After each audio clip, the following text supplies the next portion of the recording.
1, fire!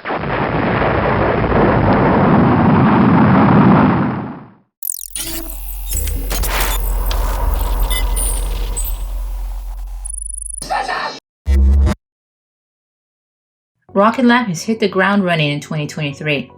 After the forced scrub of their Wallops, Virginia launch due to NASA and FAA delays and eventually high winds, Rocket Lab's new launch window is now open for January 23. Unfortunately, the cancellation of this launch forced an adjustment in the company's guidance for Q4 of 22, since the would-be launch revenue from this mission would now be pushed into Q1 of 23. Despite this, Rocket Lab set a personal best record of 9 launches within 1 year. The push of the Virginia's for Lovers launch now creates a total of 10 potential launches on the manifest for Rocket Lab this year. And as the Electrons start to pile up in Wallops, Virginia, many are very much looking forward to these new launches from US soil as additional opportunities for launch revenue and a potential increase in launch cadence. In keeping up with what is now a tradition of executing on promises, CEO Peter Beck posted a picture of the developing hardware for Archimedes breathing fire for the first time at their Stennis test complex in Tennessee, thereby delivering on his promise just about a week shy of the original deadline stated in his Neutron presentation. On January 10, OneWeb posted that they had made contact with their 40 recently launched satellites.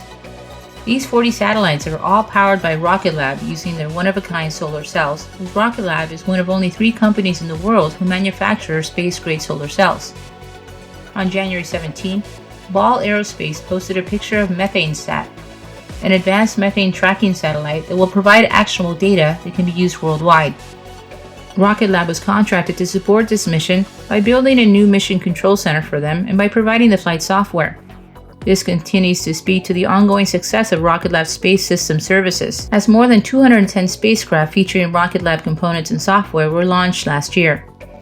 Finally, on January 17th, we got our first glimpse of an all-new Photon, configured for Varda Space. 4 of these new Photons are being built at Rocket Lab's Long Beach headquarters to enable in-space zero-gravity manufacturing.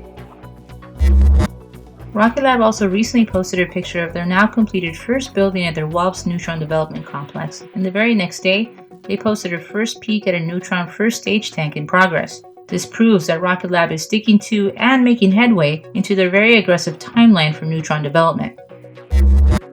Just 18 days into 2023, Rocket Lab has set the bar for a potentially exciting year, and after 4 recent failures to small launch providers worldwide, Rocket Lab continues to forge ahead as the most successful and reliable small launch provider. I hope you have enjoyed these updates as we continue to look forward to the first launch from Virginia in the week ahead. Don't forget to subscribe to Space Lab, covering all things Rocket Lab.